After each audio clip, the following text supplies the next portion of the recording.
Magandang umaga po. Magretirado ka na, marami ka talagang spare. Pagkatapos ng routine na gawain mo, ay marami ka ng oras na hindi mo alam kung ano ang gagawin mo, lalo na kung wala kang hobby. Mabuti na lang ay mayroon akong hobby. Dati, naglalaro ako ng golf. Kaso dito sa Villamor, wala akong kapartner. Lahat sila ay mababa ang handicap. Samantala ako ay mataas. Hindi ka pwede makipaglaro sa mga mababa ang handicap or else iwanan kanila. Kaya tinamad na lang ako at pinalitan ko na lang. Nagpaint na lang ako pag ginaganahan.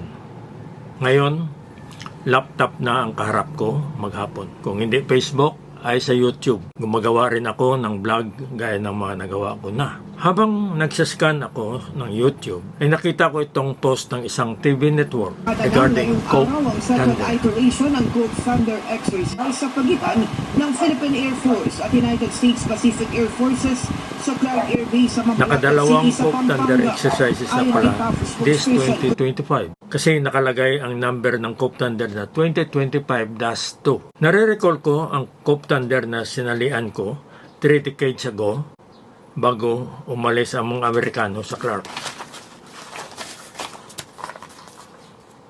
Our Cope Thunder noon ay mostly focused on air-to-ground support. Normal flight namin noon ay bibigyan kami ng dyan sa basa ng target. Ano ang time over target? At iba pa mga details. Itong mga target ay mga mock-up na aeroplano or tangke made of bamboos placed sa upper range ng Crow Valley. Wala kaming masyadong interaction sa mga Amerikano noon kasi sila sa Clark at kami dito sa basa. Kuminsan, hindi na kami inimbita sa debriefing sa Clark. I joined the Cope Thunder in Alaska as an executive observer. Anyway, it was my experience as a participant. Noong 2023 or 21 years ago today, I was lucky to be given a rare opportunity to film and video all the activities we had. So I am publishing it to whoever might be interested. I was lucky to be given a rare opportunity to film and video all the activities we had.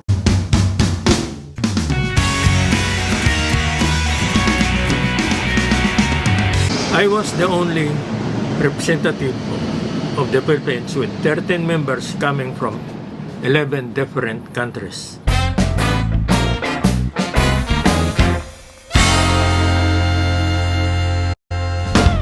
First, I visited the home of the Cope Thunder in Alaska.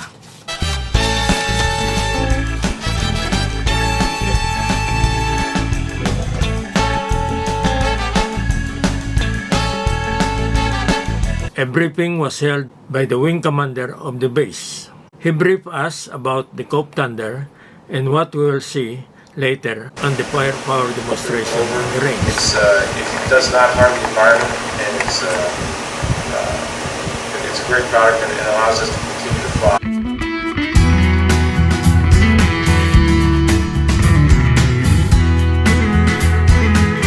The participants listening to the briefing inside the Cope Thunder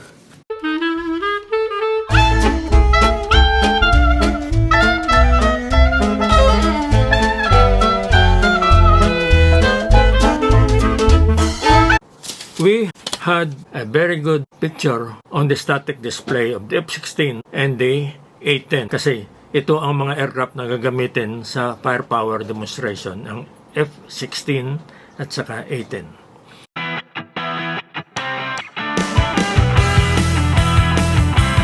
They showed us the guns of the A-10 and the loads of the F-16.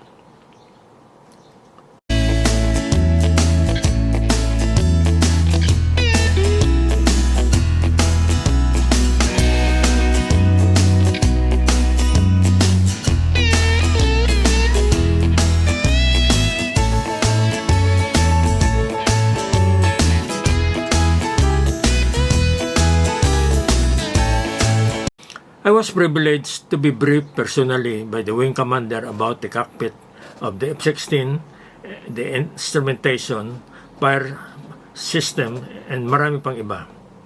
We had a very good interaction on that time.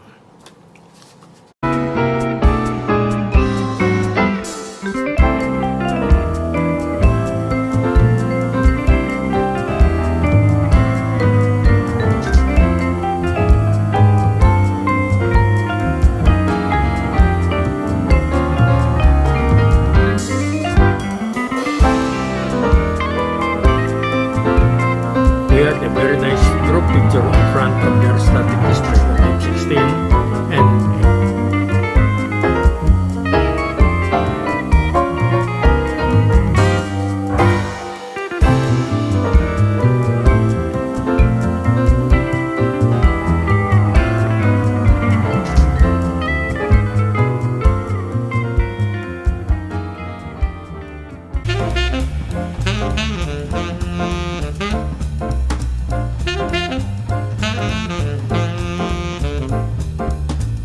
we had also a formal group picture in front of the headquarters of the... From Elmendorf Anchorage, we flew to Eielson Air Force Base in Fairbanks on board a Russian cargo plane IL-76MD operated by the Indian Air Force.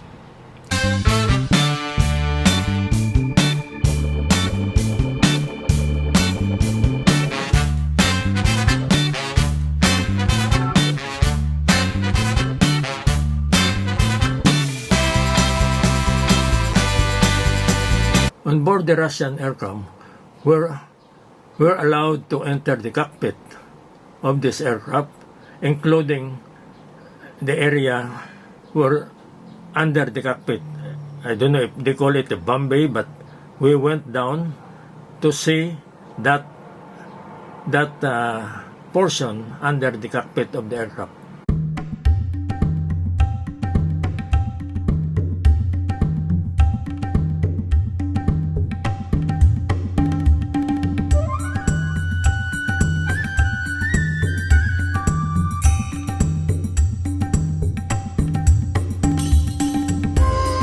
Some of us went down to the other cockpit under the main cockpit of this cargo aircraft. It looks like a bomber's area to advise the pilot of if their bomb hit the target.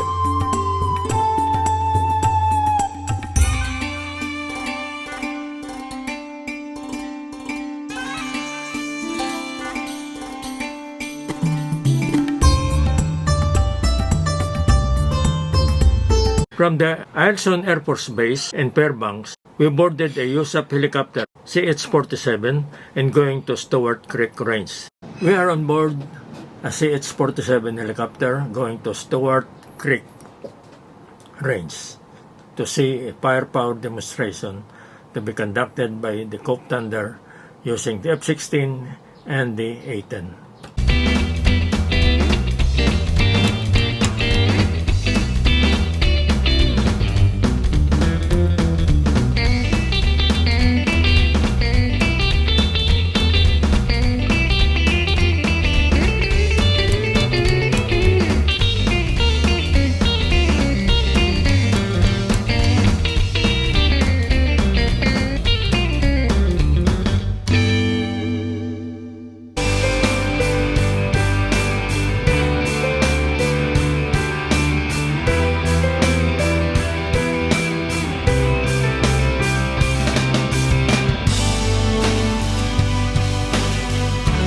There was a narrator briefing us on every activity there, but I will mute the briefing.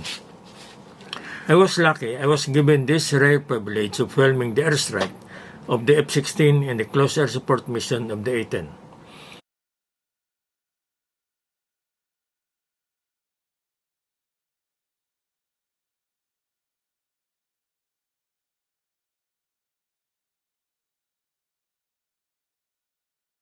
The F-16 had the target on that bomb circle, simulating a target with a missile base, and he hit it. Another F-16 drop his bomb and also hit it.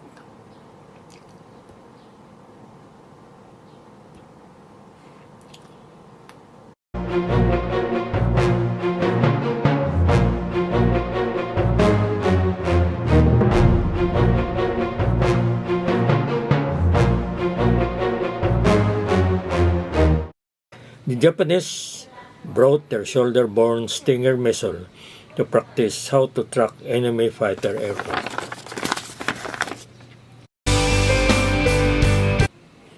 After the interdiction mission of the F-16 fighters, the A-10 comes in for their closer support mission. The A-10 flew low to avoid being detected by the enemy radar.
C-130 of the Japanese Air Force and the IL-76 MD cargo aircraft of the Indian Air Force participated in a simulated cargo drop to the friendly troops after the close air support mission of the A-10.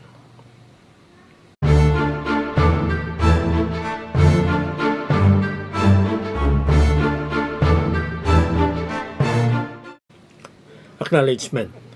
Thank you, Philippine Air Force, for sending me to this Executive Observer program. Thank you, United States Air Force, for allowing me to film our whole activities. And thank you, UNTV, for the newscast about Cope Thunder. Thank you.